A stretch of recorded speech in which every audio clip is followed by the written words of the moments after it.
When you think of the Union of Soviet Socialist Republics, you probably don't think of millionaires. The Soviet Union was, after all, a communist country built upon the ideals of economic equality. That said, human beings like to do their own thing, and getting rich in a country that you're not supposed to is hardly unimaginable. So did it ever happen? Were there any millionaires in the USSR, and if so, how did the people there react? So there are some difficulties in answering this question, since there were limitations on how money in the Soviet Union worked. For example, quantities of cars, toilet paper, and foods were strictly controlled, and so getting more of these was reliant on political connections, not cash. And also, it's not like you could be so rich that you could retire early, since for most, lengthy unemployment was against the law. That said, if you had the political connections and the right job, you could live a pretty comfortable life, comparable to millionaires in the West. For example, many high-ranking ministers who served under Stalin had very little concept of money. Since as government ministers, they could ask for something and simply be brought it with no money leaving their pockets. One funny anecdote which demonstrates this is from when Stalin and his ministers were going for a walk around Moscow. And doing so, they saw an old lady struggling to cross the road.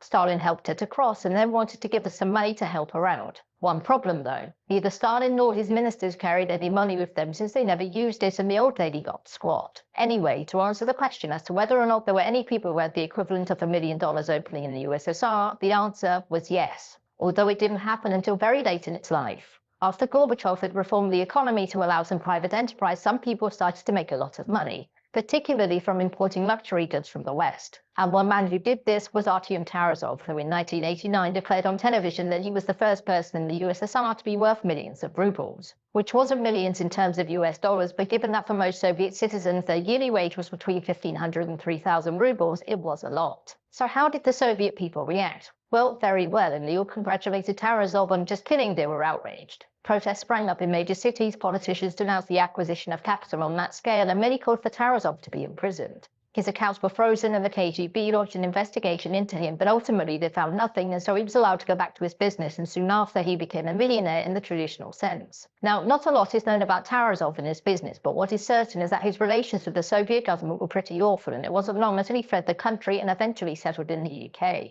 Despite all of this hubbub, though, more and more Soviet citizens became wealthier and wealthier over the next 2 years. And when the USSR collapsed and many public assets were sold off, it was these people, mostly, who brought shares in them, and whose wealth then subsequently exploded, giving some of the post-Soviet states the oligarchs that they're known for.